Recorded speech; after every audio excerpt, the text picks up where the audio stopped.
Kasih karunia dan damai sejahtera Allah kiranya menyertai kita sekalian. Selamat pagi Bapak Ibu Saudara.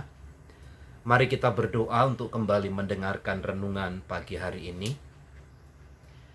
Kami bersyukur untuk segala perbuatan kasih-Mu.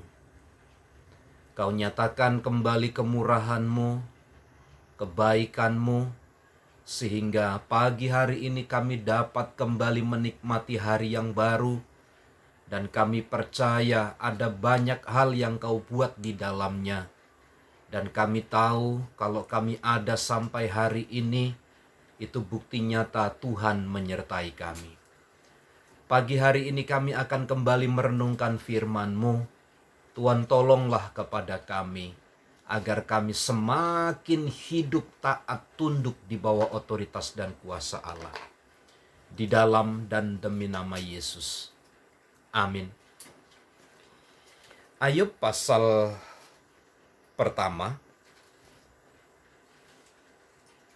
ayat yang ke-21 dan ayat yang ke-22. Maka berdirilah Ayub lalu mengoyak jubahnya dan mencukur kepalanya, kemudian sujudlah ia dan menyembah. Katanya, dengan telanjang aku keluar dari kandungan ibuku, dengan telanjang juga aku akan kembali ke dalamnya. Tuhan yang memberi, Tuhan yang mengambil, terpujilah nama Tuhan. Dalam kesemuanya itu Ayub tidak berbuat dosa dan tidak menuduh Allah berbuat yang kurang patut. Ayub adalah sosok yang cukup fenomenal dari sepanjang sejarah Alkitab tertulis. Semua catatan-catatan ini cukup lengkap tentang peristiwa hidup dari kecil sehingga selesainya perjalanan hidup, tertulis secara terencana sedemikian rupa. Nah, Ayub mengerti betul apa itu yang dimaksud dengan berkat. Ayub tahu persis apa itu yang namanya kesulitan. Ayub tahu persis apa itu namanya penderitaan. Artinya, dalam satu sisi, Ayub mengerti betul harus di mana diletakkan bagian-bagian itu. Nah, Bapak Ibu Saudara, tidak banyak orang bisa mengerti, bisa meletakkan semua keadaan itu sesuai dengan porsinya.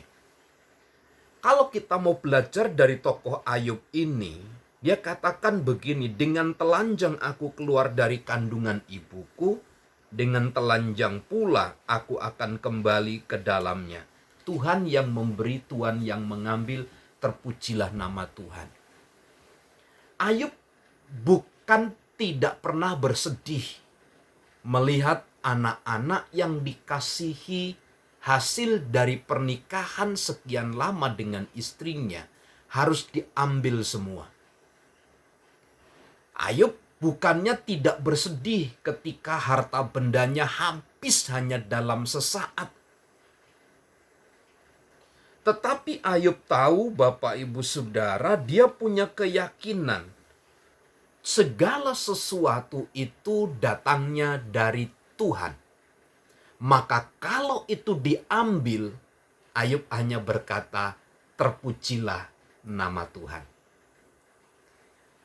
Dan yang lebih dapat menjadi pelajaran bagi kita, dalam kesemuanya itu Ayub tidak berbuat dosa. Seringkali saya katakan begini, kesulitan, persoalan hidup yang kita alami, untuk sesaat biasa membuat kita berbuat dosa. Dengan kita melanggar, dengan kita menentang, dengan kita tidak menerima apa yang Tuhan buat atas hidup kita. Sepertinya kita tidak layak menerima hal-hal yang tidak baik. Karena kita menganggap kita bisa, kita dapat, kita mampu dan segalanya.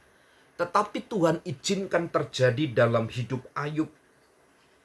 Sekali lagi, dalam kesemuanya Ayub tidak berbuat dosa. Bapak, Ibu, Saudara, ada waktunya kita di atas, ada waktunya kita di bawah. Tapi dalam kesemuanya itu mari kita belajar seperti Ayub. Tuhan yang memberi, Tuhan yang mengambil. Terpujilah nama Tuhan.